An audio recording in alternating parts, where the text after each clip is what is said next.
I noticed that my breasts were sore. And I was like, that is so weird. I'm like, I know it's been a really busy day and I've been going through a lot. What's going on? I literally took my hand on either side and I went like this, and there was a lump. This hand went like that. And I was like, well, that's not normal.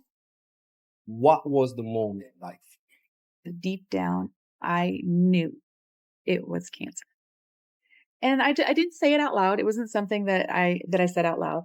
Um, and so when my biopsy happened at the middle of April, my diagnosis came back May 6th. And her name is Renee. She's like, "Hi, Laura. This is Renee with the Advent Health Cancer Center." And I knew.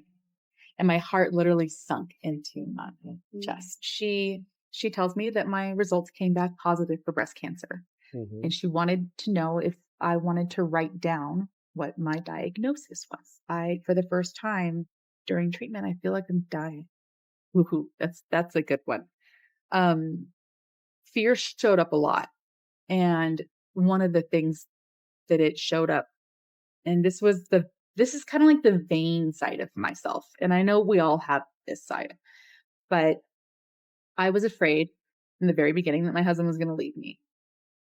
Um, if you should name three things that you're glad you didn't done through your journey, what would it be? Number one, Have you ever received a news that completely shattered the life you knew and had to find the strength to rebuild it piece by piece? Today on the Ivy Cancer podcast, we are speaking with a woman, a mother, a fighter, a life coach, who in 2024 was diagnosed with triple negative breast cancer, one of the most aggressive forms of breast cancer, a disease that does not respond to the usual hormone treatment. She is here today to share her journey, her pain, her healing, and her message for every woman out there who may be going through the same thing.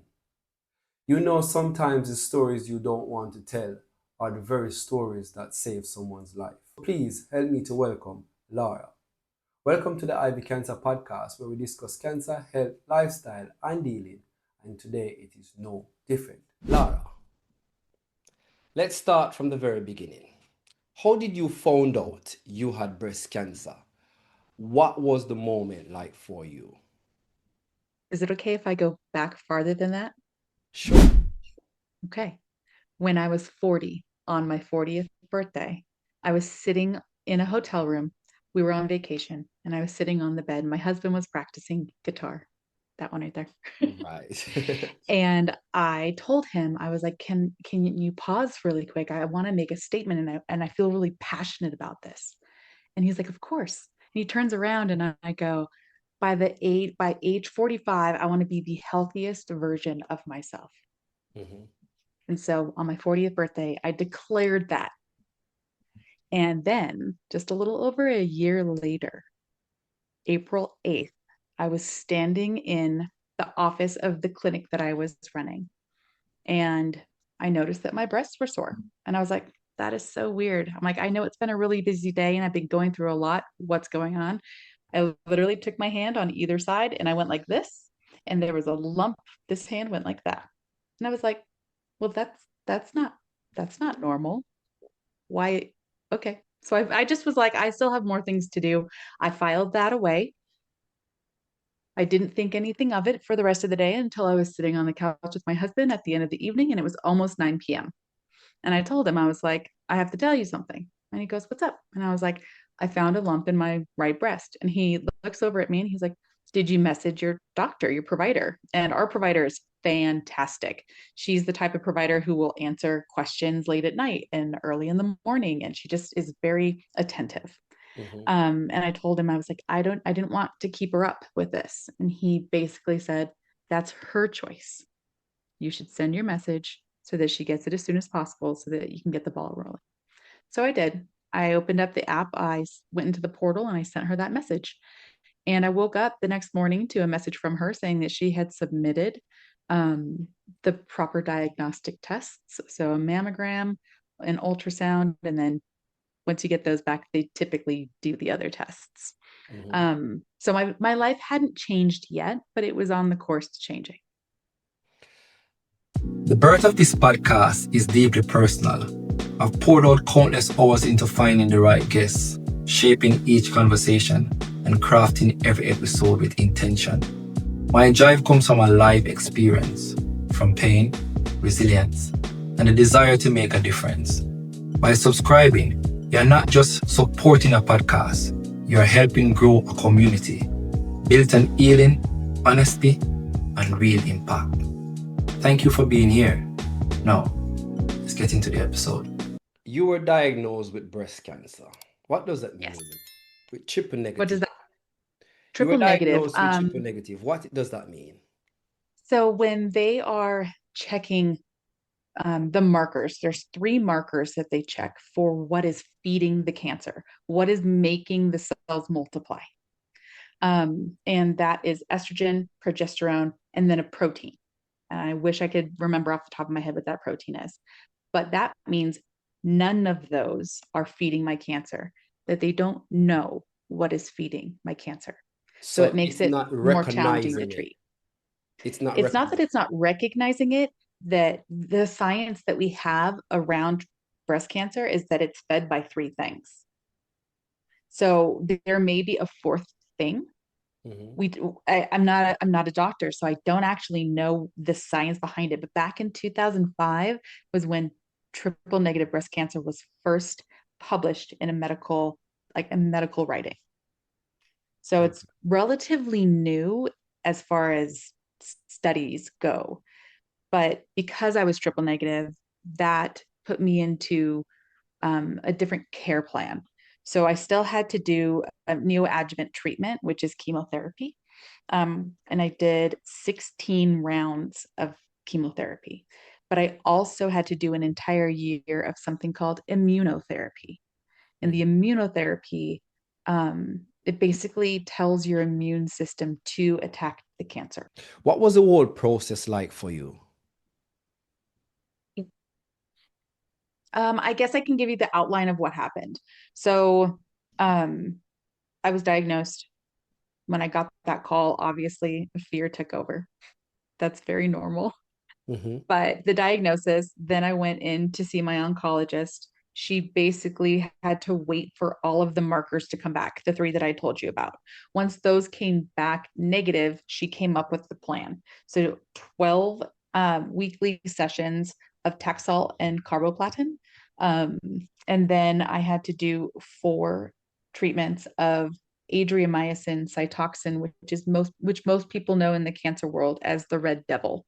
Mhm. Um, and then after I did 16 rounds of chemotherapy, I went through surgery, and then I went through 21 rounds of radiation, and then I did 6 months of oral chemotherapy. All right. It I was a want lot. I want us to take our time and go through this because this is your Sure. story. Mm, And a lot of people, a lot of female are going through similar situation as you. And I'm sure you have some form of hope to give to them. But yes. we want you to take us back to the day when you were first diagnosed. So the doctor sent off these proteins to get tested, and you were there waiting. I assume you were having anxiety. So, first and foremost, I will tell you when I found the lump, I automatically, there was this weird, calm inner knowing, nothing urgent, nothing screaming at me like, oh my gosh, this is cancer. It wasn't like that. It was, everyone was telling me, oh, it's probably just a cyst. Oh, women get lumps in their breasts all the time. They were just trying to be encouraging. Totally understand that. But deep down, I knew it was cancer. Mhm. And I didn't say it out loud. It wasn't something that I said out loud. Um, and so when my biopsy happened at the middle of April, my diagnosis came back May 6th, and that was a Monday, and I was at work.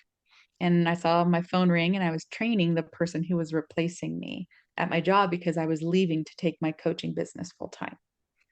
And I see the phone number and I look at her and I'm like, I have to take this. And so I grab my phone and I step outside, and then I said hello, and her name is Renee. She's like, "Hi, Laura. This is Renee with the Advent Health Cancer Center." And I Mm-hmm. knew, and my heart literally sunk into my Mm. chest. Um, So it's and like you she's get like, "Is you got that gut feelings straight away. It was more like a punch, if that makes sense. Mm. When they tell you like, hey, if you don't hear from me, you're going to hear from somebody else if the results come back positive, and it was somebody else calling. I knew it was like Oh, a gut punch. right. And so she's like, "Is this a good time to talk?" And I said, "Yes, it is. Because I'm the type of person who wants the information as soon as it's Yeah. available." I'm like, I don't want to hold. Yeah. And so she tells me that my results came back positive for breast cancer. Mm-hmm. And she wanted to know if I wanted to write down what my diagnosis was. And I said, sure. So I ran back inside. I remember grabbing a blue post-it note, and I wrote it. It was invasive ductal carcinoma. Oh, At that point, I just knew what type of cancer I had. I didn't know what stage it was, and I did not know it was triple negative at that time. yeah. My mom had the doctor carcinoma as well, but when it was, she never knew until it Yeah. becomes triple negative. And I Okay. I instantly thought that triple negative was just triple negative, but I never knew that it was basically from one stage to the next. So triple negative is not a staging thing. No, no. Okay. All right, let me explain because based on Sure. my research, because Yeah. obviously we do different researches, and you walk the walk. I'm just an Digesting information. right. So what I understand about ductal carcinoma, um, it's at the early stage, but the ductal carcinoma, if not treated, could develop into triple negative cancer. Um, so you can have invasive ductal carcinoma and be hormone positive, which Right, would be estrogen, like an ER/PR positive. You can also have HER2 negative. HER2 is the protein. But so invasive ductal carcinoma basically means that the cancer has spread outside of the cell. right, That's the invasive part. right, Um, the triple negative basically says that there's no hormone or protein activity feeding the cancer cells. right. That's the only difference between invasive ductal carcinoma that's driven by hormones or Mhm. by HER2, or invasive ductal carcinoma that is not driven by any of those, which is now Okay, triple negative. okay. So you got the piece of paper, you write down your diagnosis. What Yeah. next?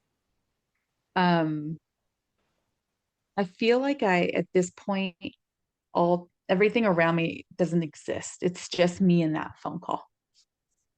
So And if I carry on, carry on. she's talking me through what's going to happen and the information that she needs to give me. And Mm-hmm. I tell her, she's like, if you can meet me at the cancer center, that would be great. And I was like, okay, when do you have time available? She goes, anytime. I was like, I can probably be there in 30 minutes because I had to wrap up what I was doing at work. I had to tell my husband, and my husband is 30 minutes away from the cancer center. And so I hung up the phone with her. I thanked her for the information, and I told her I would see her soon. And then I got on the phone with my husband, and sorry, I tell him, I was like, it came back positive. I have cancer. And he was really silent, but he was like, okay, what do we do next? And I said, we have to go to the cancer center. And will you meet me there? And he's like, absolutely. He's like, I'm gonna hang up the phone and I'm gonna leave. And I was like, okay, that's fantastic. At this time, I'm not crying. I'm only crying because I'm thinking back on it. Um, but one of the things that happened was I went from packing up my stuff in the office to not feeling nothing around me except for me and that piece of paper to anger. I was so mad. Hands down. I went from very calm and like retaining information to being extremely angry. And I got behind the wheel of a car and I probably shouldn't have done that. I made it there safely. I didn't hurt anybody, Why but why I were called you angry? um I think that's part of the grief stage because when you get information that is life altering, Mm-hmm. your body automatically like your nervous system changes in that instant. Right. So you like your nervous system is trying to protect you Right. because the word cancer means death to a lot of people, Definitely. right? I agree. So we automatically think, "Oh, I'm dying." Well, in a sense, right? But it gets to that point where it is so impactful that your nervous system is actively trying to protect you. And you go through the roller coaster of emotions. And if you know that there's multiple stages to grief, Mm-hmm. and anger is one of them. And that is exactly where I went. So your husband, he Yes, left, he left for work. and you guys arrive at the cancer center. What happened in the cancer center when he arrived? Honest, What was his expression like? um, I would say his expression was concern, Mm-hmm. calm concern. Okay. Because I stepped out of the car and he hugged me and he held my hand and he's like, let's go inside. And so we went inside and they greeted us. Everyone at my cancer center is amazing. I advocate for them time and time again because they understand how to care for people going through something extremely challenging. Right. Um, and my nurse navigator, her name is Renee. She brought me into her office. She handed me a ginormous book. I'm going to go get it. I got this book. Uh, It's the Breast Cancer Treatment Handbook, and it is filled with information on breast mhm. cancer. Wow. She gently walked my husband and I through this book, and she told me if at any time it's too much, we can stop. At one point, I felt like I was sitting in the chair and the entire room was just spinning around me. Mm-hmm. And so I told her, I was like, I can't take anymore. And she goes, it's a good thing because we're done. Uh, And so I took my book, I stepped out of that office. I told my husband, I need a I need so many margaritas right now. I'm like, I need margaritas. all of the margaritas. Yeah. You should be avoiding the margaritas. And you know what he did? He's like, all right, where do you want to go? And I told him this little place. And so we went there and I proceeded to get drunk. Mm-hmm. I did. I absolutely did. We had to call my kids because the kids didn't know at this point. We had to call the kids, my sons, and we're like, hey, would you guys mind coming and picking? This is my husband. Would you mind coming and picking up mom's car? It's at the park because the car was parked next to the park, next to this restaurant. Yeah. And they're like, sure. So they come, they pick up my car, and they go home. And my husband, my husband, we sit there.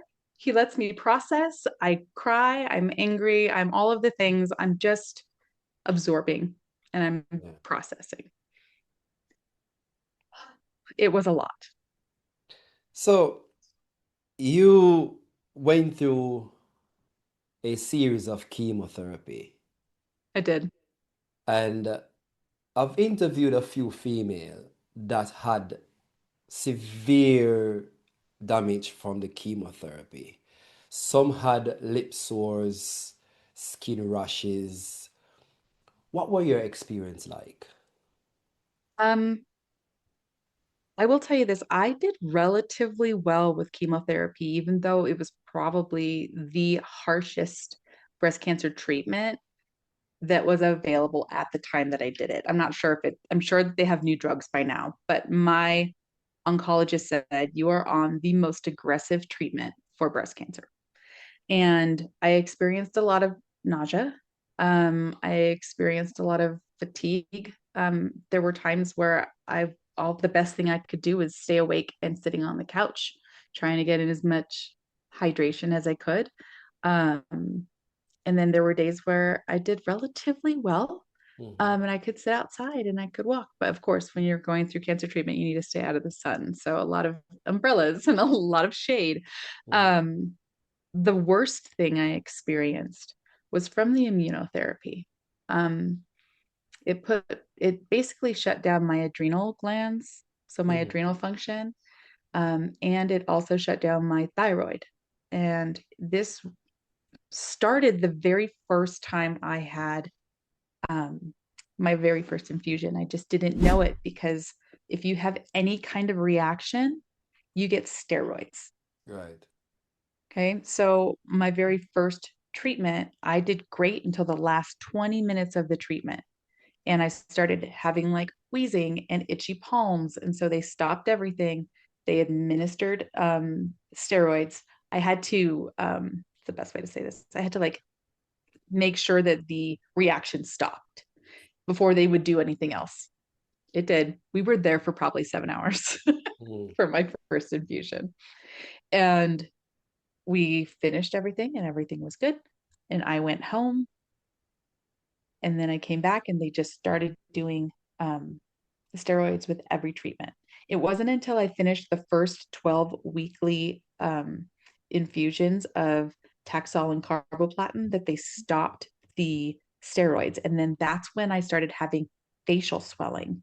Like my face just started swelling. I was extremely fatigued, so fatigued that um, a simple, like, no, I can't even say it's simple, that one infusion would put me out for 8 to 12 days. Wow. So it was not really a quality of life that I was experiencing. So I think I was on my second dose of the Red Devil, the adriamycin cytoxin, and I told my oncologist, I'm like, I for the first time during treatment, I feel like I'm dying. Mm. And I was like, and I've never felt like I was dying before until that moment. It literally, I can't even explain it. It just, I literally felt like I was dying. And so she pulled me in, they ran tests.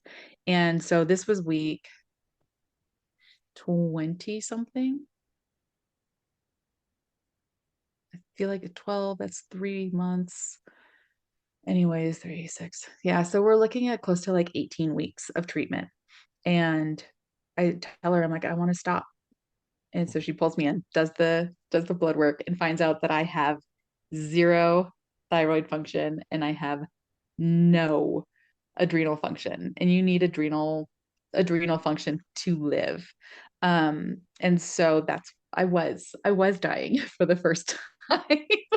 Can I was imagine. actually dying. So they got me on steroids.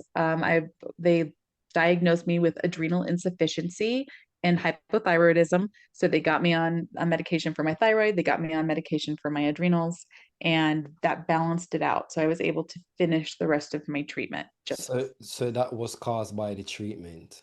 it was. Did you have any protocol, any skin routine for yourself while you was going through chemo?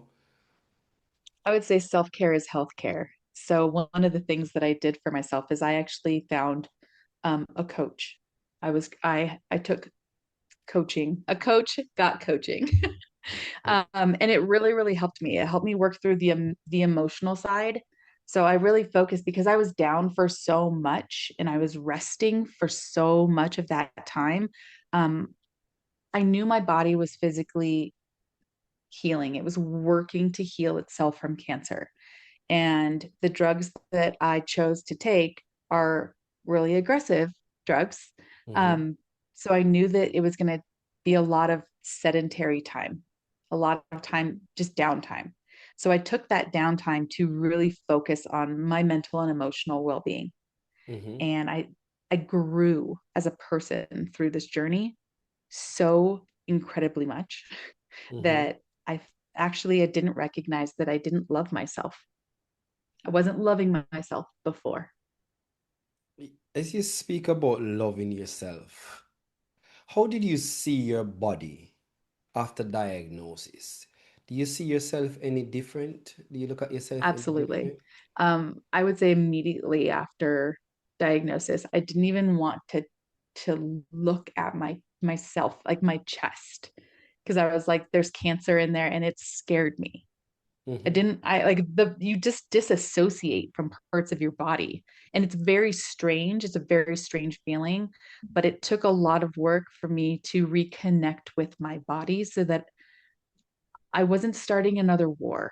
Does that make sense? Mm-hmm. Mm-hmm. Because when we draw that line and we try to separate ourselves from our body, we only get one. We don't get to change Right. it out. We Right. get this one. One. And so it took me a really long time. I would say maybe a few months to reconnect with my body because I was afraid of it. Um, it's especially when you do females that do um, mastectomy and lumpectomy. Was there any options for you as well? Yes, actually, because of my diagnosis, the triple negative side, because of that, they told me either was fine. I could do either. I could do a double mastectomy, or I could do a single mastectomy, or I could do a lumpectomy, which is considered like a partial mastectomy, I guess. Mm-hmm. And so I automatically, when I was diagnosed, I automatically thought I had to have a double mastectomy Mm. because I had no information. As someone who's never dealt with cancer before, I had a lot of assumptions of what happened to people when they were diagnosed with this cancer. And I assumed that everyone had to have a mastectomy. That was my ignorance. Mm-hmm. And so when I went to my surgeon and I told her, I'm like, I'm ready, I can do the mastectomy. I've come to terms with it. She goes, actually, let me slow you down because based off of your diagnosis, you can choose. We can do a lumpectomy. And so she sent me home with information on both. And if I had questions, I could reach out to her office and she educated me. And so I took time.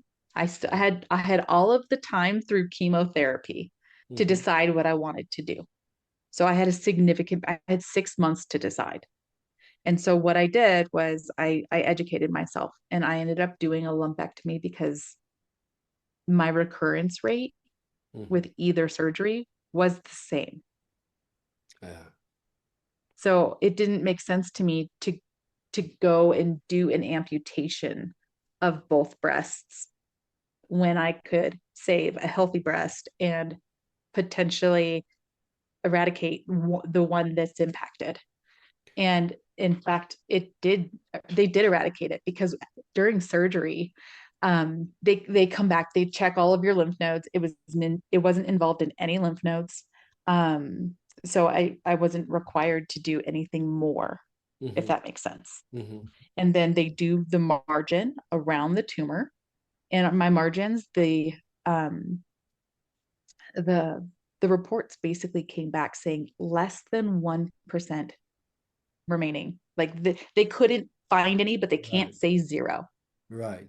Because Does that make sense? this Like can this they're not can allowed to. right, because this can miss Yes. some cells. Sure. Um, so you had the options. The oncologist spoke to you and explained to you that you do have a choice. But a lot of females did not get those choice. A lot of females were Correct. told you have to do this. Yes. What My would you say to those females? my heart goes out to every woman who was not given the choice for their body. My heart goes out to them because not having a choice puts you in a position that of it of like of acceptance. And sometimes it's really hard to accept something that you didn't have a choice in. Right. So my heart goes out to every person who had to do an amputation because it changes how you see yourself and it changes how you feel about yourself. Hmm. The one thing I would caveat that with is now it's time to love the new you, Right. Right. no How, matter how hard that may look and feel right now. how did you see fear while going through cancer? Ooh, that's a good one. Um, Fear showed up a lot. And one of the things that it showed up. And this is kind of like the vain side of myself. And I know we all have this side, but I was afraid in the very beginning that my husband was going to leave me. It didn't matter that he was calm and he was concerned and he was doing all the things right. Fear spoke to me that I wasn't good enough for that level of Mhm. appreciation and that he was going to leave me. He- From the start of the podcast, Mhm. your husband seems to play an important role in your cancer journey. Yes. How did it, how did the cancer impact your relationship with your husband? I think it impacted me more than it impacted our relationship. I had to work really, really hard to understand that he still saw me as the person he chose to marry, Mm, regardless if I had hair or eyebrows or eyelashes, or if I chose mastectomy, he would still love me if I didn't have breasts. mm, But that's not what fear told me. Fear told me he wouldn't love me. And right. so I had more internal mental and emotional work to do. I don't even know if he noticed that change, Because a lot of honestly. female push away their partner while going through cancer. Do you think they allow fear to take over? Yes, yes. I believe that at a diagnosis, at a cancer diagnosis, the majority of people are being, let's say, fear has taken the wheel. Yeah. And fear makes a lot of decisions for us because fear is tricky because it sounds true, Mm, but it's not. right. Fear is really good at telling us stories and telling us lies and making us believe them. So Right. once we, so one of the biggest things I did to overcome my fear, because fear doesn't ever go away. Fear is a protection. It's like a protection. I'm looking for the word. Pardon my It's a coping this mechanism. happens with chemo. Chemo brain. Yes. I'm still working on it, but Yeah. there's a defense that happens in your body, right? And fear is trying to protect you from all of these bad things, all of the things that can happen. Hmm. But it doesn't mean all of those bad things that can happen are even going to happen. But fear can come along with us on our journey. It just doesn't have to drive it. It doesn't Yeah. have to be the person in the Yeah. driver's seat. Yeah. You actually get that choice. And that's the wildest part about it. Once I took the keys and the steering wheel away from my fear, I had so many more choices. Yeah. And the freedom of choice is so empowering. So fear can be good and it can bad. It is depending on how you allow it to. Absolutely. Like here's an example. When all of those thoughts of my husband was going to leave me, he's not going to love me, like when all of that happened, I had to face those fears. So there was one afternoon, it was shortly after my diagnosis. We were sitting in our backyard, and I basically told him, I was like, I have to ask you something. And he's like, yeah, what's up? I'm like, this is what my fear is telling me, and I need you to tell me if it's right. Mm, And so I asked him, I was like, are you still going to love me? Do you still think I'm pretty without hair? Do you care what happens? Like, do you care like if I lose my breasts? Like I had to ask him those questions because that mhm, was me facing my fear. And mm. he basically he's like, will you stand up? And so I stood up and he just gave me a hug and he's like, there's nothing that could happen that would keep me from loving you. Oh, bless him. I Bless, know. Seriously, God bless sent. him. I Bless him. an amazing human. He is the But perfect example of what a vow should be. absolutely. 100%. Wow. But I also want to, and not but, and I want to encourage other women who are going through this to, instead of holding that inside and letting fear tell them that that's true, ask your partner. And here's the sad part, some partners do leave. Yeah, unfortunately. And here's how I see that. I see that as a gift. It's not a great gift in the moment and it hurts and there's a journey ahead that's going to require a lot of healing, but that person wasn't meant to be a part of your journey anymore. That's exactly what I don't, I think I can call her name, but that exactly what Dr. Claudia Jones said in the podcast I had with her. Her partner that she was with left her on the journey, and she said he wasn't meant to be in her life in the first place. So sometimes things have to happen for you to realize who is real from who is not. And the Yes. partner And that she has right now is all that she needed. yep, it opened up the space for the right partner to be there. That's correct. That's Yeah. correct. Yep. So I look at my diagnosis as the door to getting me to my healthiest version of myself. Right. Because previously when I was telling you about the story when I turned 40, Mm-hmm. I believed that that was physical, that I needed to be strong, that I needed to be toned, that I needed all of the physical looks to be healthy. Right. And cancer showed me that it's more than a physical health. It's also your mental and emotional well-being as well. Yeah. And that journey, healing from that side is what made me shift my entire business from life coaching to helping people who have been diagnosed Mm-hmm. overcome fear Mm-hmm. so that they can design the life that they want and desire. Powerful. Um, if you should name three things that you're glad you didn't done through your journey, what would it be? Number one, I am so glad I did not refer to my treatment as poison. I understand that there are levels of toxicity in this treatment, but Mm-hmm. I chose that treatment. Mm-hmm. And I want to partner with my body because my body and my treatment plan, we all have the same goal, and that is to eradicate cancer. Right. So if I'm talking about my treatment as poison, my body's going to understand it as poison. I'm probably going to be a lot more sick. Right. You mentioned about your kids. Yes. They didn't knew at the time when you got the diagnosis.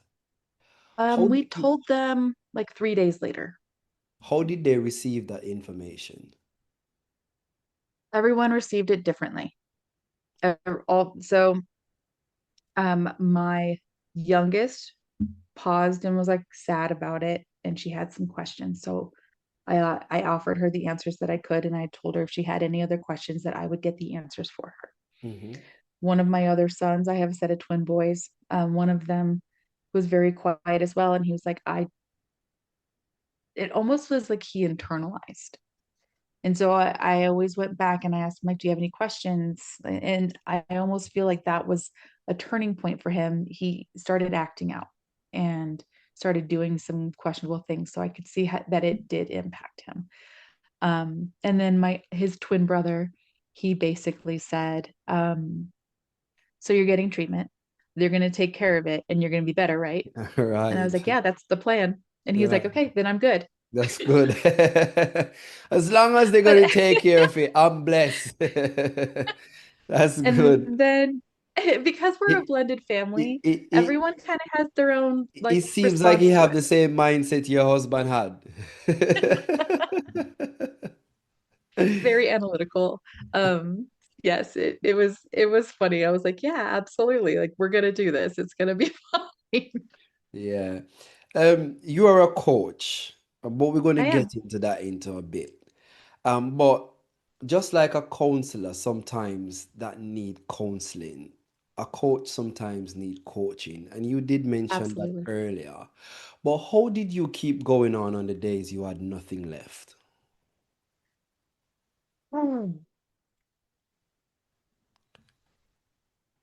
Honestly, I don't know how to answer that question because I guess I guess the best way to say it is mindset matters.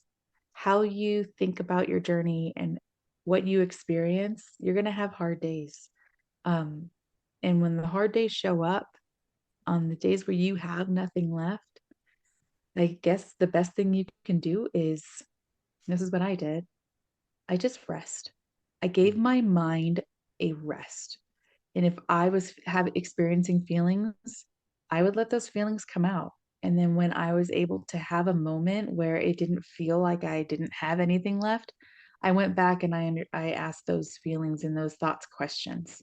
Hmm. What was it that was bothering me so much? And a lot of it came down to pain. I don't like feeling pain. A lot of people don't like experiencing pain. Um, it's scary. It means something's wrong. So it gets your brain going into these spirals. And so working on my emotional and mental health, that was what got me through the tough days And because that's where I want to get at, because we talk about the physical side about it. We talk about the chemo. yes, How did this affect your mental health? it was extremely impactful in the beginning. There was so many lies coming from fear, that I wasn't worthy. You're going to die. What are your kids going to do without a mom? All of those things that showed up. So eventually, what I did was I asked it questions. I was like, give me proof that I'm going to die. Give me Mm, proof that my kids aren't going to have a mom. And hmm. fear can't give you proof. Right. And when it can't give you proof, you get to ask more questions. It's kind of like an interrogation. You Right. know, those Sounds like shows it. where there's Sounds it's like like it. those it's like a detective show, right? You have your fear in handcuffs on the other side of the table and you get to put the light in its Yeah. face. This reminds me of the story of Job. I don't know if you know the story of I Job. do. When the Satan wanted to prove God wrong, in other words, you know, just do this to him and he will just give in, surrender. That's what Yep. the conversation you were having with fear. Show me this, show me that. Yes. But he couldn't. Yes. Nope. I Amen to that, couldn't. man. And because because all of the things that fear was telling me in the beginning never came true, Hmm. it was near the end of my treatment journey that I realized how much power there is in that mindset and in Definitely. investigating your mental health and your emotional health. Definitely. Yeah. Support. Support. We talk about support, and you mentioned earlier that if that person partner should leave, that wasn't meant for them. Um, Support system. A lot of people do not get that while going through cancer. As you mentioned, that This is some true. persons their partner leave and stuff like that. And Yes. obviously your husband stick with you. But what about your They, family? What about your friend? Did they show up for you while you were going through your cancer journey? I had I think most people who have been diagnosed with cancer experience it this way. And if I could tell anyone who is either freshly diagnosed and on beginning their journey that the people who show up will surprise you, the Mm-hmm. people who don't show up will surprise you. Mm-hmm. And then you get, I call them everyone calls people who go through cancer warriors, right? Right. I call my support group my support warriors Hmm. because they showed up. They showed up with meals. They showed up with fun random gifts at my front door like they would buy from Amazon and it would just show up at my front door and I had no idea who it was from until I opened it. Right. um it was really beautiful. I had people giving me books and I had people taking me to my appointments when my husband couldn't. Mm. So like people showed up in ways I never anticipated them to, and then some people didn't show up at all that I expected. Right. And um I the people who don't show up, that is a them thing. That's not a me thing. That Mm-hmm. is their level, their capacity is does not allow my journey to be in their life. And that is not a me problem. So I never focused on those people. I have experienced ghosting, which was very interesting. Mm-hmm. Um, And it was from someone extremely close to me. That one hurt. And there's a level of emotional abuse that happens with that because the person who's being ghosted runs through scenarios. What did I do? What did I do? What did I do? Why won't this person talk to me? Um, and so there's a level of some stuff that goes there, but I worked through that. I overcame that, and that person is still not in my life because they choose not to be. And I'm okay with that too. Where's Lara now? What life I look what life look like for you? I am still navigating healing from my treatment. And I feel like a lot of people who in treatment expect to just start feeling better right away. And that's not always what happens because we put our bodies through a lot. Mm-hmm. And the amount of time that I was in treatment was 16 months. Mm, And so I am proud to say that it only took 9 months for my adrenal glands to start working again. So mm-hmm. I am no longer adrenal insufficient. Mm-hmm. My thyroid is starting to do things. So we're lowering my thyroid dose, which is fantastic. Um, let's see, I am in September. So I'm 9 months out from my last treatment, Mm-hmm. and my body is still healing. Right. And that's okay. So some days are harder than others. I still have other health stuff that I have to navigate, but one of the most beautiful things is that I it is my own business that I run, so I can take the time to heal. And not everybody has that blessing. Right. We're going to get into your business because Okay. you wanted to be a life coach and Yes. you were working on it. And Yes. then cancer struck. But Yes. now you are on the path of coaching again. Tell us about your life coaching, what it is entail, and how do you find it um, supporting others? The one, okay, I know for a fact that I was diagnosed with triple negative breast cancer because I was supposed to help other people who've been diagnosed with cancer work through their fear and transform their life because Right. I did that. I did that thing. And I That's your knew that purpose. that was my purpose. And and that was the other thing that the coach, the person I hired to coach me through my journey, Mm. that's when I found out that I was supposed to be a life coach all along. I didn't know who my clientele was supposed to be until I got diagnosed with cancer. Look at that. Look at So like that. I see cancer as like not necessarily a blessing, right? I don't see it as necessarily a blessing, but I see it as the door that opened it to my blessing. Can I share something with you? Sure. I feel the same way about me. I never see where my life was heading.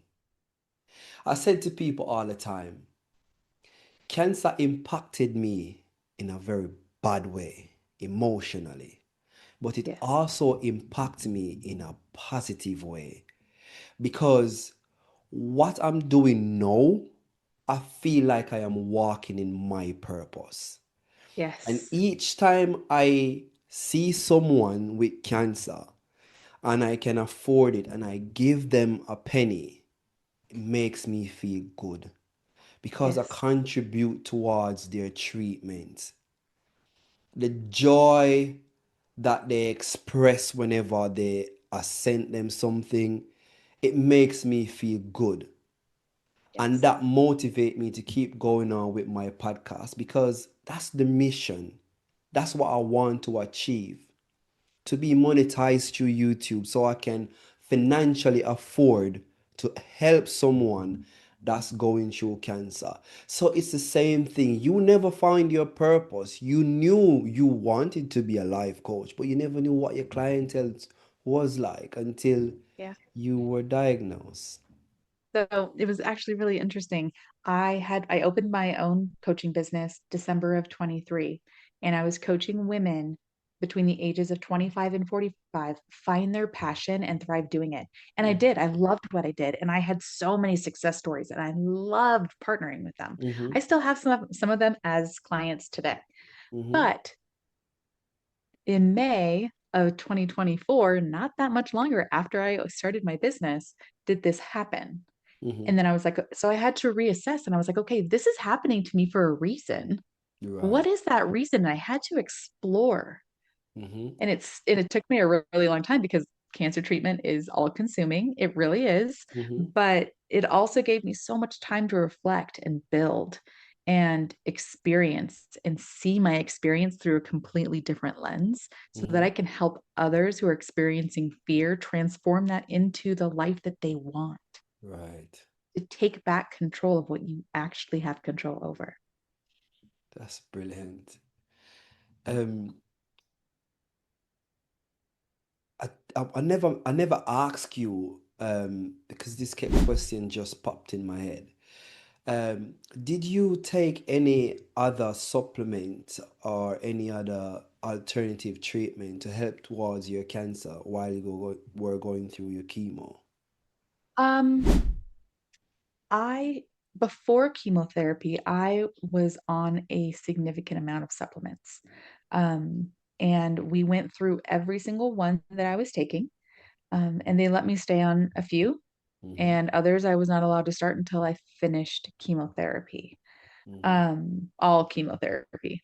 So at least a year. But one thing I have done previously, but not since cancer, is I have gone in through functional medicine, and I believe that that's where Eastern medicine meets Western medicine, and they just have a baby, and it's pretty fantastic. Mm-hmm. It's full of healing. It's finding the root causes of the things that are really bothering your systems and making you function optimally. But they also have functional oncologists. Mm-hmm. So my next step would be to get like a consultation with a functional oncologist so I can start cleaning up my system, Right. um, because I still have a lot of health issues. I Mm-hmm. still have neuropathy. I still am experiencing fatigue. There's still brain fog. I still have a hard time finding words.